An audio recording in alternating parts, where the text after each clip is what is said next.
ಉಪಮುಖ್ಯಮಂತ್ರಿಗಳಾದಂಥ D K Shivakumar ಅವರೇ,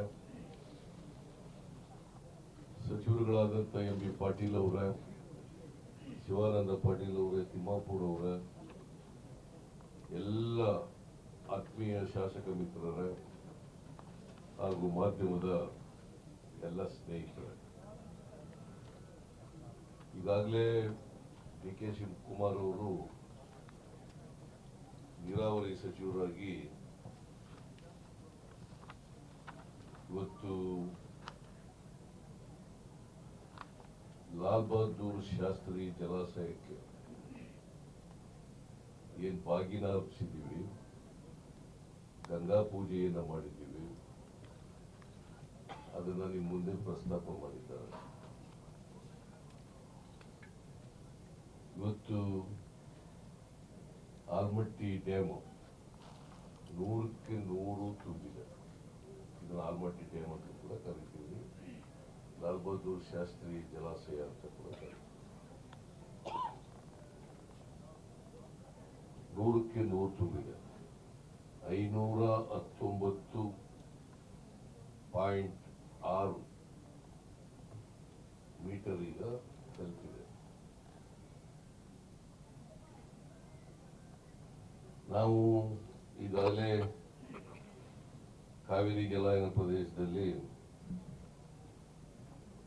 ಕೃಷ್ಣಸಾಗರ ಡ್ಯಾಮ್ನ ಗಂಗಾ ಪೂಜೆಯನ್ನು ನೆರವೇರಿಸಿದ್ದೀವಿ.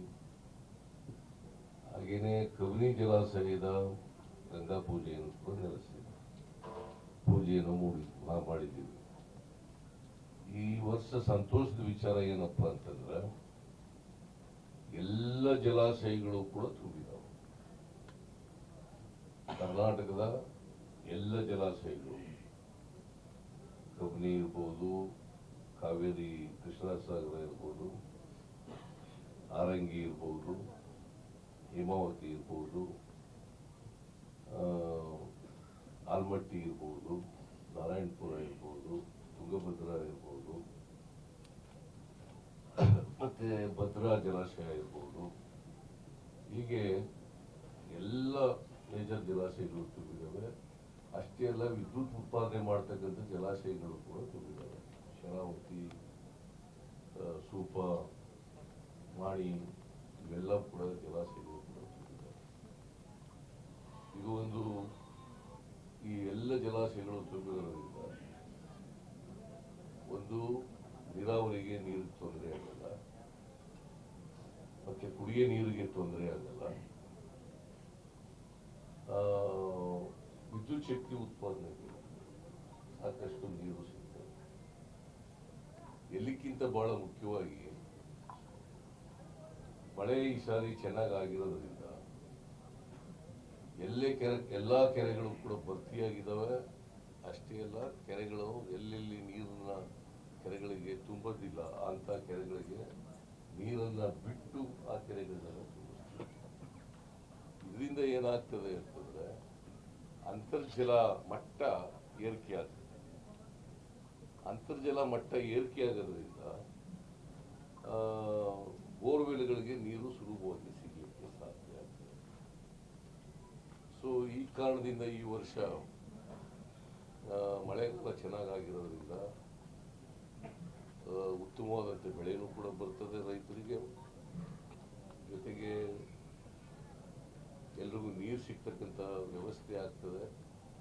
So ಹಾಗಾಗಿ ಇಡೀ ರಾಜ್ಯದ ಜನ, ರೈತರು ವಿಶೇಷವಾಗಿ ಖುಷಿಯಿಂದ ಇದ್ದಾರೆ ಅಂತಕ್ಕಂಥ ಮಾತುಗಳನ್ನು ತಮಗೆ ತಿಳಿಸಲಿಕ್ಕೆ ಬಯಸ್ತಾ ಇದ್ದೇನೆ.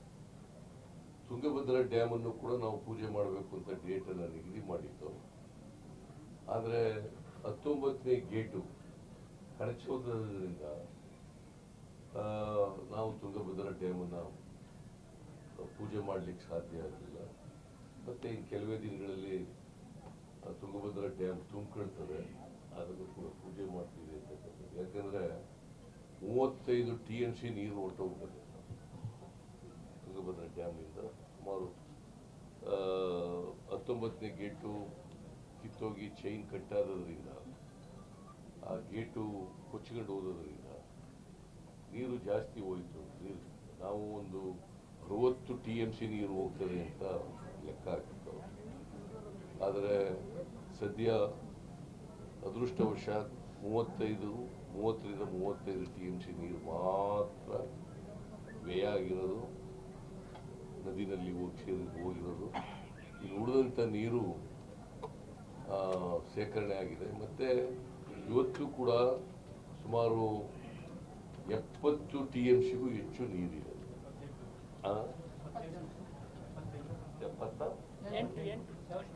78 TMC ನೀರಿದೆ. ಸೊ ಅದರ ಕೆಪಾಸಿಟಿ ಇರ್ತಕ್ಕಂಥದ್ದು 105 TMC ನೀರು. ಕೆಪಾಸಿಟಿ ಇರ್ತಕ್ಕಂಥದ್ದು 105 TMC. Actually 130 TMC. 130 TMCನಲ್ಲಿ ಹೂಳು ತುಂಬಿಕೊಂಡಿರೋದ್ರಿಂದ ಈಗ 105 TMC ಮಾತ್ರ ಅದರ ಕೆಪಾಸಿಟಿ ಇರ್ತಕ್ಕಂಥದ್ದು. ಈಗಾಗಲೇ ಬೆಳೆಗಳಿಗೆ ನೀರು ಕೊಟ್ಟಿದ್ದೀವಿ. ಒಂದು ಬೆಳೆ ಮಾಡಲಿಕ್ಕೆ 90 TMC ನೀರು ಬೇಕು. ಅದು ಕರ್ನಾಟಕ, ಆಂಧ್ರ, ತೆಲಂಗಾಣ ಈ 3 ರಾಜ್ಯಗಳಲ್ಲಿರ್ತಕ್ಕಂಥ ರೈತರಿಗೆ ಅನುಕೂಲ ಆಗ್ತಕ್ಕಂಥ ಒಂದು ಪ್ರಾಜೆಕ್ಟ್. ಸೊ ಹಾಗಾಗಿ ನನಗೆ ಭರವಸೆ ಇದೆ. ಯಾಕಂದ್ರೆ ಈಗಲೂ 40 TMCಗಿಂತ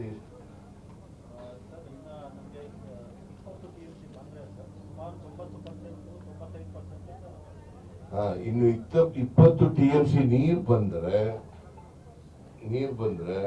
95% ಅಷ್ಟು ನೀರು ಶೇಖರಣೆ ಆಗ್ತದೆ. ಅದರಿಂದ ರೈತರಿಗೆ ಯಾವುದೇ ತೊಂದರೆ, ನಮ್ಗೆ ಆತಂಕ ಇದ್ದದ್ದು ಏನಪ್ಪಾ ಅಂತಂದ್ರೆ ನೀರು ಹೋಗ್ಬಿಟ್ರೆ ರೈತರಿಗೆ ನೀರು ಸಿಗೋದಿಲ್ಲ ಅಂತಕ್ಕಂಥ ಆತಂಕ ಇತ್ತು. ರೈತರಿಗೂ ಕೂಡ ಈ ಆತಂಕ ಇತ್ತು. ನನಗೆ ಭರವಸೆ ಇತ್ತು. ಯಾಕಂತ ನನಗೆ ಭರವಸೆ ಇತ್ತು, ಪುನಃ ಮಳೆ ಬರ್ತದೆ, ನೀರು ತುಂಬುತ್ತೆ, ತುಂಗಭದ್ರಾ ಡ್ಯಾಮ್ ತುಂಬುತ್ತದೆ ಅಂತಕ್ಕಂಥದ್ದು. ಕನ್ನಯ್ಯ ನಾಯ್ಡು ಅನ್ನೋರು ಇದರ ಎಕ್ಸ್ಪರ್ಟ್,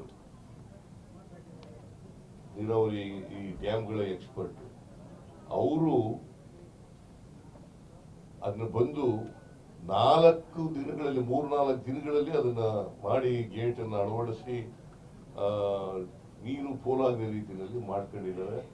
ನಾನು ಕನ್ನಯ್ಯ ನಾಯ್ಡು ಅವರಿಗೆ ಧನ್ಯವಾದಗಳನ್ನ ಹೇಳಲಿಕ್ಕೆ ಬಯಸ್ತಾ ಇದ್ದೇನೆ. ಮತ್ತೆ ನಮ್ಮೆಲ್ಲ ಇಂಜಿನಿಯರ್ಗಳಿಗೆ, ಸಂಬಂಧಪಟ್ಟಂತ ಎಲ್ಲ ನಮ್ಮ ಇಲಾಖೆಯ ನೀರಾವರಿ ಇಲಾಖೆಯ ಇಂಜಿನಿಯರ್ಗಳಿಗೆ ನಾನು ಧನ್ಯವಾದಗಳನ್ನು ಹೇಳಲಿಕ್ಕೆ ಬಯಸ್ತೇನೆ. ಮತ್ತೆ ಜಿಲ್ಲಾ ಮಂತ್ರಿಗಳು ಅವ್ರಿಗೂ ಕೂಡ ವಿಜಯನಗರ ಮತ್ತೆ ಕೊಪ್ಪಳ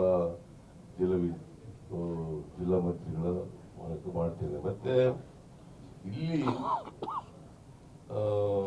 ಆಲ್ಮಟ್ಟಿಯಲ್ಲಿ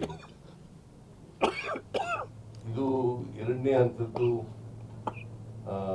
ಇದು ಬಂದಿದೆ ಎಂತದ್ದು 2ನೇ ನ್ಯಾಯಾಧೀಕರಣದ್ದು ತೀರ್ಪು ಬಂದಿದೆ. ಅದರ ಪ್ರಕಾರ 130 TMC ನೀರು ನಮಗೆ ಹೆಚ್ಚುವರಿಯಾಗಿ ಸಿಗ್ತದೆ. ಆ 130 TMC ನೀರು ಸಿಗಬೇಕಾದ್ರೆ ಡ್ಯಾಮ್ ಎತ್ತರವನ್ನು ಹೆಚ್ಚು ಮಾಡಬೇಕಾಗ್ತದೆ. 519.6ರಿಂದ 519.6 ಮೀಟರ್ ಇಂದ 524.252 TMC ಎತ್ತರಕ್ಕೆ, ಮೀಟರ್ ಎತ್ತರಕ್ಕೆ ಡ್ಯಾಮ್ ಅನ್ನ ತಗೊಂಡು ಹೋದಾಗ ಮಾತ್ರ ಆಗ್ತದೆ. ಸೊ ಅದು ಮಾಡಲಿಕ್ಕೆ ನೋಟಿಫಿಕೇಶನ್ ಮಾಡಿಲ್ಲ ಕೇಂದ್ರ ಸರ್ಕಾರ. 2ನೇ ನ್ಯಾಯಾಧೀಕರಣದ ತೀರ್ಪೇನು ಬಂತು, ವಿಜಯ್ ಕುಮಾರ್ ಅವ್ರದ್ದು ತೀರ್ಪು ಬಂದ ಮೇಲೆ ನೋಟಿಫಿಕೇಶನ್ ಆಗಲಿಲ್ಲ. ಮೀನ್ ವೈಲ್ ಕೋರ್ಟ್ ಮುಂದೆ ಹೋಗ್ಬಿಟ್ಟಿದೆ. ಈಗಲೂ ಕೂಡ ಕೇಂದ್ರ ಸರ್ಕಾರ ಅವರು ಆಂಧ್ರದವ್ರನ್ನ, ತೆಲಂಗಾಣದವ್ರನ್ನ ಕರೆದು, ಮಹಾರಾಷ್ಟ್ರದವ್ರನ್ನ ಕರೆದು, ನಮ್ಮನ್ನ ಕರೆದು ಇತ್ಯರ್ಥ ಮಾಡಿಸ್ಲಿಕ್ಕೆ ಸಾಧ್ಯ ಆಗ್ತದೆ. ನೋಟಿಫಿಕೇಶನ್ ಆಗದೇನೆ ನಾವು ಡ್ಯಾಮ್ ಎತ್ತರ ಮಾಡಲಿಕ್ಕೆ ಸಾಧ್ಯ ಆಗಲ್ಲ. ಸೊ ಇದು ಪರಿಸ್ಥಿತಿ ಇರ್ತಕ್ಕಂಥದ್ದು. ನಾವು ರಿಹಾಬಿಟೇಷನ್ ಮಾಡಲಿಕ್ಕೆ ತಯಾರಾಗಿದ್ದೀವಿ. ನಮ್ಮ ಸರ್ಕಾರ ತಯಾರಾಗಿದೆ, ಹಿಂದೇನೂ ತಯಾರಾಗಿತ್ತು, ಈಗಲೂ ತಯಾರಾಗಿದೆ. ಆ ಕಾಲದಲ್ಲಿ ನಾವಿದ್ದಾಗಲೇ ಎಸ್ಟಿಮೇಟ್ ಮಾಡಿಸಿದ್ದು ಸುಮಾರು 51-52 ಸಾವಿರ ಕೋಟಿ ರೂಪಾಯಿನಷ್ಟು ಅಲ್ಲ, 51,000 ಕ್ರೋರ್ಸ್ ಅಷ್ಟು ಆಗ್ತದೆ ಅಂತ ಹೇಳಿ ನಾವು ಲೆಕ್ಕಾಚಾರ ಮಾಡಿದ್ದು. ಈಗ ಅದು 80,000ಕ್ಕಿಂತ ಹೆಚ್ಚು ಕೋಟಿ ರೂಪಾಯಿ ಆಗ್ಬೋದು, ಸುಮಾರು ಹತ್ತಿರ ಆಗ್ಬೋದು ಅಂತ ಅನ್ಕೊಂಡಿದ್ದೀನಿ. ನಾವು ಅದನ್ನ ಮಾಡಿದ್ರೆ ಅದಕ್ಕೋಸ್ಕರನೇ ಪ್ರತಿ ವರ್ಷ ನೀರಾವರಿಗೆ ನಾವು 20,000 ಕೋಟಿ ಖರ್ಚು ಮಾಡಿ 5 ವರ್ಷದಲ್ಲಿ 1,00,000 ಕೋಟಿ ರೂಪಾಯಿನ ಖರ್ಚು ಮಾಡಬೇಕು ಅಂತಕ್ಕಂಥದ್ದು ನಮ್ಮ ಉದ್ದೇಶ. ಅದನ್ನು ಮಾಡಲಿಕ್ಕೆ ನೋಟಿಫಿಕೇಶನ್ ಆಗಬೇಕು. ಕೇಂದ್ರ ಸರ್ಕಾರ, ನಾನು ಒತ್ತಾಯ ಮಾಡ್ತೀನಿ ಕೇಂದ್ರ ಸರ್ಕಾರಕ್ಕೆ, ಅವ್ರನ್ನ ಒಂದು ಪ್ರಧಾನಮಂತ್ರಿಗಳು ಒಂದು ಮೀಟಿಂಗ್ ಕರೆದು ಇದನ್ನು ಮಾಡಿದ್ರೆ ನಾವು 524 ಎತ್ತರಕ್ಕೆ ತಗೊಂಡು ಹೋಗ್ಲಿಕ್ಕೆ, ಮೀಟರ್ ಎತ್ತರಕ್ಕೆ ತಗೊಂಡು ಹೋಗ್ಲಿಕ್ಕೆ ಸಾಧ್ಯ ಆಗ್ತದೆ. ಮತ್ತೆ ಹೆಚ್ಚು ರೈತರಿಗೆ, ಯಾಕಂತಂದ್ರೆ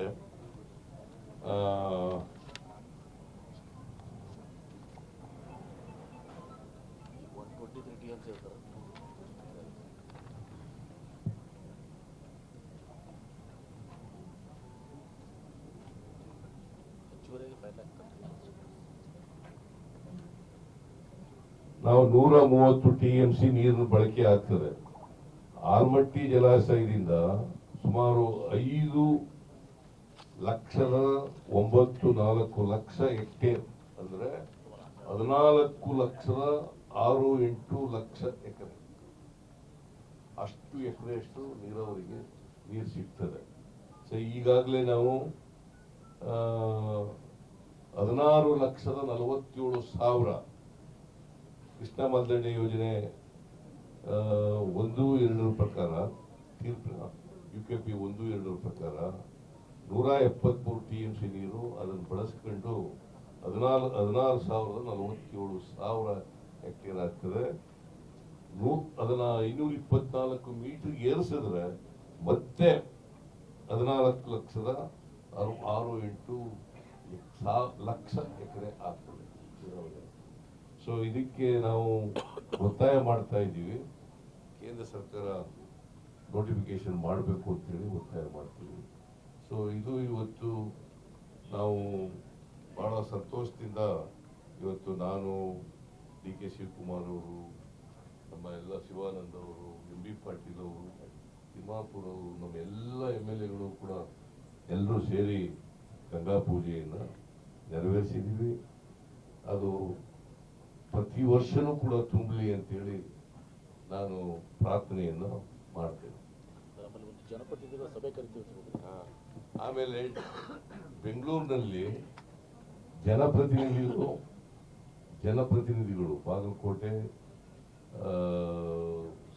ಬಿಜಾಪುರ, ಯಲಬುರ್ಗಾ, ಕೊಪ್ಪಳ, ರಾಯಚೂರು, ಬಳ್ಳಾರಿ, ಇವರೆಲ್ಲರೂ, ಗುಲ್ಬರ್ಗ, ಯಾದಗಿರಿ, ಇವರೆಲ್ಲರೂ ಸಭೆ ಕರಿತೀವಿ. ಸಭೆಯಲ್ಲಿ ನಾವು ಮುಂದೆ ಏನು ಮಾಡಬೇಕು ಅನ್ನೋದ್ರ ಬಗ್ಗೆ ಚರ್ಚೆ ಮಾಡಿ, ರಿಹಾಬಿಲಿಟೇಷನ್ ಬಗ್ಗೆ ಮತ್ತೆ 524 ಮೀಟರ್ಗೆ ಎತ್ತರಿಸೋದ್ರ ಬಗ್ಗೆ ಚರ್ಚೆ ಮಾಡ್ತೀವಿ.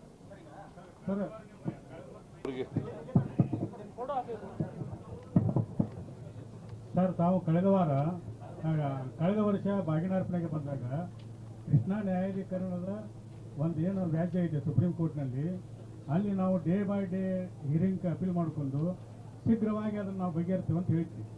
ಅಲ್ಲಿಂದ ಇಲ್ಲಿವರೆಗೆ ಅದು ಯಾವುದೇ ಕೆಲಸ ಆಗಿಲ್ಲ. ಅದ್ರ ಬಗ್ಗೆ ತಾವು ಏನು? ಈಗ ಕಳೆದ ವರ್ಷ ಹೇಳಿದ್ದು ನಾನು ಈ ತರ ಹೇಳಿರ್ಲಿಲ್ಲ.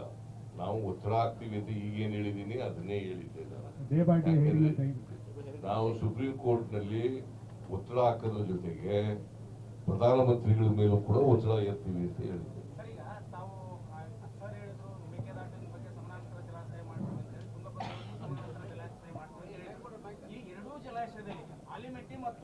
ಆಲಿಮೆಟ್ಟಿ ಮತ್ತು ನಾರಾಯಣಪುರದಲ್ಲಿ ಈಗಾಗಲೇ ಹೂಳು ತುಂಬಿಕೊಂಡಿದೆ. ಇಲ್ಲೂ ಕೂಡ ಸಮಾನಾಂತರ ಜಲಾಶಯದ ಪ್ರಸ್ತಾವನೆ ತಗೊಂಡಿದೆಯಾ ನಮ್ಮ ಶಾಸಕರುಗಳದ್ದು? ಅದ್ರ ಬಗ್ಗೆ ಎಷ್ಟು ಹೂಳು ತುಂಬಿಕೊಂಡಿದೆ, ಎಷ್ಟು ನೀರು ಕಡಿಮೆ ಆಗಿದೆ, ಎಷ್ಟು ಜನ ರೈತರಿಗೆ ನೀರು ಕೊಡಕ್ಕಾಗಲ್ಲ, ಅದ್ರ ಬಗ್ಗೆ ನಾವು ಚರ್ಚೆ ಮಾಡ್ತೀವಿ. ಮೈಕ್ ಈ ತರ ಮಾತಾಡಪ್ಪ. ಸರ್, ಕಳೆದ ವರ್ಷನೂ ಕೇಂದ್ರ ಸರ್ಕಾರ ನೋಟಿಫಿಕೇಶನ್ ಹೊರಡಿಸಬೇಕಂತ ಹೇಳಿ ತಾವು ಹೇಳಿದ್ವಿ. ಈ ನಿಟ್ಟಿನಲ್ಲಿ ರಾಜ್ಯ ಸರ್ಕಾರ ಒತ್ತಡ ಹಾಕುವುದು ಯಾವ ರೀತಿ ನಿಯೋಗ ಒಳಗಾಗಬಹುದು ಅಥವಾ ಕೇಂದ್ರ ಸಚಿವರು? ನಾವು ಅನೇಕ ಸಾರಿ ಭೇಟಿ ಮಾಡಿದ್ದೀವಿ, ನಾನು ಭೇಟಿ ಮಾಡಿದ್ದೀನಿ. ನಾವು ಡಿ ಕೆ ಶಿವಕುಮಾರ್ ಅವರು ಭೇಟಿ ಮಾಡಿದ್ರು, ಇಬ್ರು ಜಾಯಿಂಟ್ ಆಗಿ ಭೇಟಿ ಮಾಡಿದ್ದೀವಿ. ನಾವು ಇದನ್ನ ನೋಟಿಫಿಕೇಶನ್ ಮಾಡಿಸ್ರಿ, ಎಲ್ಲ ಕರೆದು ಮಾತಾಡಿ ಅಂತೆಲ್ಲ ಪ್ರಧಾನಮಂತ್ರಿಗಳಿಗೆ ಮತ್ತೆ ಸಂಬಂಧಪಟ್ಟಂತ ಮಂತ್ರಿಗಳಿಗೆ ಭೇಟಿ ಮಾಡಿ ರಿಕ್ವೆಸ್ಟ್ ಮಾಡಿದ್ವಿ. ಸರ್, ಈಗ ನೋಟಿಫಿಕೇಶನ್ ಆದ ನಂತರ ನೀವು ಜಲಾಶಯ ಎತ್ತರಿಸಬೇಕು ಕರೆ, ಆದ್ರೆ ಇದಕ್ಕಿಂತ ಪೂರ್ವದಲ್ಲಿ ಪುನರ್ವಸತಿ, ಪುನರ್ನಿರ್ಮಾಣ ಮತ್ತು ಭೂ ಸ್ವಾಧೀನಕ್ಕೆ ಸುಮಾರು 40,000 ಕೋಟಿ ರೂಪಾಯಿ ಬೇಕು.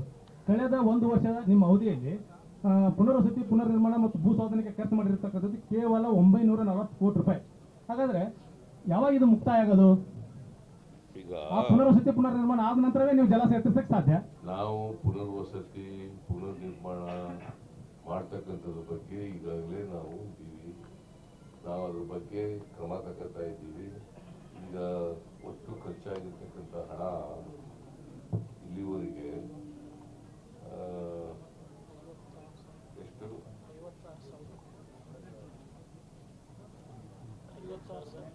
ನೋಡು, ಇಲ್ಲಿವರೆಗೆ 18,370 ಕೋಟಿ ರೂಪಾಯಿಗಳನ್ನು ಇಲ್ಲಿವರೆಗೆ ಖರ್ಚು ಮಾಡಿ, 18,900 ಕೋಟಿ ಅಲ್ಲ, 18,370 ಕೋಟಿ ಖರ್ಚು ಮಾಡಿದ್ದೀವಿ. ಅದು ಕಾಮಗಾರಿಗಳಿಗೆ R&Rಗಾಗಿ 3,456 ಕೋಟಿ, ಭೂ ಸ್ವಾಧೀನಕ್ಕೆ 3,288 ಕೋಟಿ, ಇಷ್ಟು ಕೋಟಿ ರೂಪಾಯಿಗಳನ್ನು ಖರ್ಚು ಮಾಡಿದ್ದೀವಿ. ಹೇಳಪ್ಪ. ಸರ್, ಕೃಷ್ಣಾ ಮೇಲ್ದಂಡ ಯೋಜನೆ ಬಗ್ಗೆ ಸರ್, ಕಳೆದ ವರ್ಷ ತಾವು ಭಾಗದಾಸನ ಮಾಡಕ್ಕೆ ಬಂದಂಥ ಸಂದರ್ಭದಲ್ಲಿ ಅವಳಿ ಜಲಾಶಯಗಳಲ್ಲಿ ನೀರಿನ ಮರು ಹಂಚಿಕೆ ಕೊಡ್ತಾರೆ ಅಂತ ಕೇಳಕತ್ತಿದೆ ಸರ್. ಆರ ಆ ಕುರಿತು ಇದು ತೀರ್ಮಾನ ಆಗಿಲ್ಲ. ಬಸವಸಾಗರ ಮತ್ತು ಅವಳಿ ಜಲಾಶಯಗಳಲ್ಲಿ ನೀರು ಮರು ಹಂಚಿಕೆ ಆಗಬೇಕಾದ್ರೆ ರೈತರ ಬೇಡಿಕೆ ಐತೆ ಸರ್. ಈ ಕುರಿತು ಏನಾಯ್ತು? ಮರು ಹಂಚಿಕೆ ಮಾಡಕ್ಕೆ ಬರಲ್ಲ ಸರ್, ಪ್ರಾಜೆಕ್ಟ್ ವೈಸ್ ಕೊಡಂಗಿಲ್ಲ sir. Project wise sir allocation ಎ ಸ್ಕೀಮ್ ಎ ಮತ್ತು ಬಿ ಎರಡು ಸ್ಕೀಮ್ ಎ, ಸ್ಕೀಮ್ ಬಿ ಎರಡಿದಾವೆ. ಆ ಎರಡರಲ್ಲಿ ನಾವು ನೀವು ಹೇಳೋ ರೀತಿಯಲ್ಲಿ ಮಾಡೋಕ್ಕಾಗೋದಿಲ್ಲ. ಅವರೇ ಮೂರನೇ ಹಂತದಲ್ಲೂ ಕೂಡ ಪ್ರಾಜೆಕ್ಟ್ ವೈಸ್ ಅಲೋಕೇಶನ್ ಆಗಿದೆ. ಪ್ರಾಜೆಕ್ಟ್ ವೈಸ್ 3ನೇ ಹಂತದಲ್ಲಿ ಅಲೋಕೇಶನ್ ಆಗಿದೆ.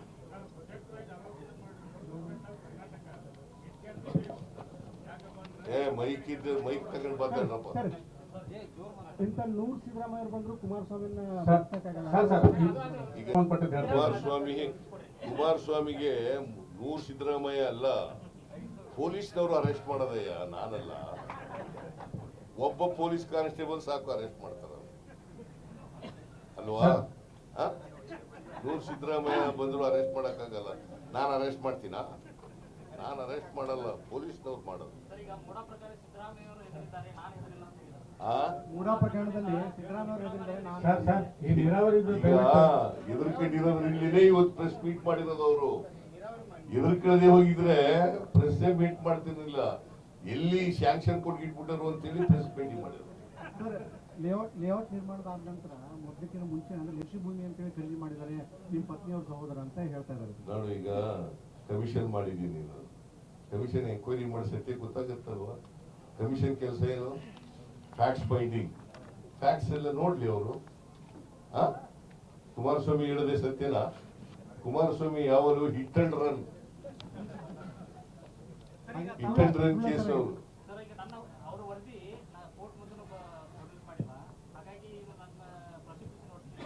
ನೋಡಪ್ಪ, ನನ್ನ ಮೇಲೆ what offence that I have committed? ಏನಾದ್ರು ಎಂಕ್ವೈರಿ ನಡೆದಿದ್ದೀಯ ನನ್ನ ಮೇಲೆ? ಒಂದು ರಿಪೋರ್ಟ್ ಇದೆಯಾ? ಅಥವಾ ನಾನು ಆದೇಶ ಮಾಡಿರತಕ್ಕಂಥದ್ದು ಇದೆಯಾ? ಲೆಟರ್ ಬರೆದಿರೋದಿದೆಯಾ? ಏನೂ ಇಲ್ಲ. ಏನಾದ್ರು ಇದೆಯೇನ್ರಿ? ನೀವು ಹೇಳಿಯಪ್ಪ ನೋಡೋಣ, ಯಾವ್ದಾದ್ರು ತೋರಿಸಿ ಒಂದು. ಏನಾದ್ರು ಏನ್ ಪ್ರಭಾವ ಹೆಂಗ್ ಬೀರ್ತೀನಿ? ನಾನು ಮಿನಿಸ್ಟರ್ ಆಗಿದ್ನಾ? ಚೀಫ್ ಮಿನಿಸ್ಟರ್ ಇದ್ನಾ? ಆತರ ಹೇಳ್ತಾರ್ರಿ. ಹಿಟ್ ಅಂಡ್ ರನ್ ಕೇಸ್ ಅಲ್ವಾ? ಕುಮಾರಸ್ವಾಮಿ ಯಾವಾಗ ಇಲ್ಲಿ ಅಸೆಂಬ್ಲಿ ಒಳಗಡೆ ಇಲ್ಲಿ ಎಂತ ಪೆನ್ ಅದು? Pen drive. ಇಲ್ಲಪ್ಪ ಪೆನ್ ಡ್ರೈವ್, ಪೆನ್ ಡ್ರೈವ್. ಯಾವತ್ತು ಕೂಡ ಯಾವ ಅಲಿಗೇಷನ್ ಕೂಡ ಲಾಜಿಕಲ್ ಎಂಡ್ಗೆ ಇವತ್ತಿನವರೆಗೆ ಕುಮಾರಸ್ವಾಮಿ ತಗೊಂಡು ಹೋಗಿಲ್ಲ. ನನ್ನ ಹತ್ರ ದಾಖಲಾತಿ ಇದೆ. ಬಿಡಪ್ಪ.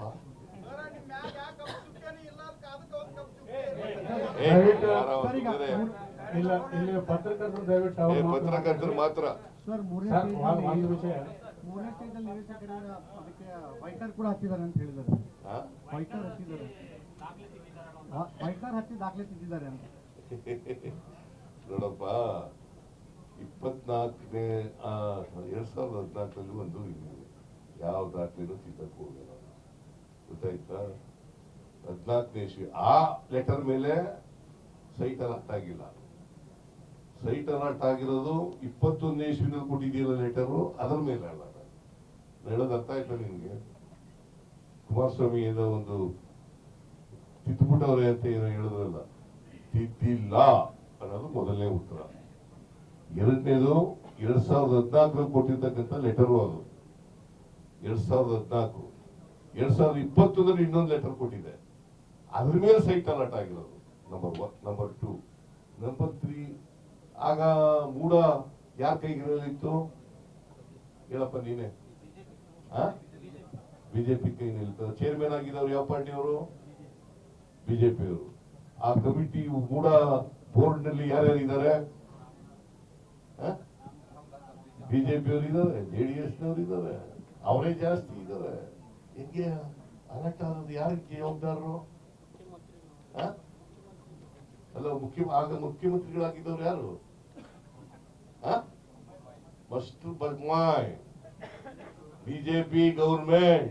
ಹಾಗಾದ್ರೆ ನೀವು ಕಮಿಟಿ ಮಾಡಿದ್ರಲ್ಲಿ ಅವರನ್ನ ಅದರೊಳಗೆ ಅಪರಾಧಿ ಅಂತ ಇದಾದ್ರೆ ಅವ್ರ ಮೇಲೆ ಕ್ರಮ ತಗೊಂತೀರಾ? ನೋಡೋಣ ಈಗ.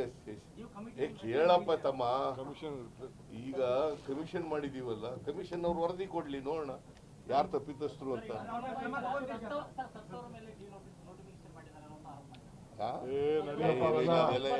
ಕಾನೂನು ನಿಮ್ಗೆಲ್ಲ ಕಾನೂನು ಗೊತ್ತಿಲ್ಲ.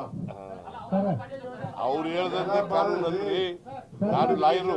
ನೋಟಿಫಿಕೇಶನ್ ಆಗೋದು ಸರ್ವೆ ನಂಬರ್ ಮೇಲೆ, ಡಿನೋಟಿಫಿಕೇಶನ್ ಆಗೋದು ಸರ್ವೆ ನಂಬರ್ ಮೇಲೆ, ವ್ಯವಹಾರ ನಡೆಯೋದು ಸರ್ವೆ ನಂಬರ್ ಮೇಲೆ. ನಡೀರಿ ಸುಮ್ಮನೆ.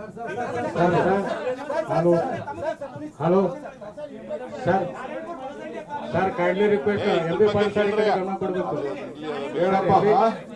ನಾರಾಯಣಪುರ ಬಲದಂಡೆ ಕಾಲುವೆ ಸರ್ MP ಪಾಟೀಲ್ ಸರ್ ಈ ಕಡೆ ಗಮನ ಕೊಡಬೇಕು. ದಯವಿಟ್ಟು ತಾವು ಅಲೋಕೇಶನ್ ಪ್ರೊಜೆಕ್ಟ್ ವೈಸ್ ಆಗೈತೆ ಅಂತ ಹೇಳಿರಿ, ಸ್ಕೀಮ್ ಎದಲ್ಲಿ ಪ್ರೊಜೆಕ್ಟ್ ವೈಸ್ ಅಂತ ಹೇಳಿದ್ರಿ. ಅವಾಗ Almatti dam reservoir only carry over storage ಅಂತಿತ್ತು, ಈಗ ಸ್ಟೋರೇಜ್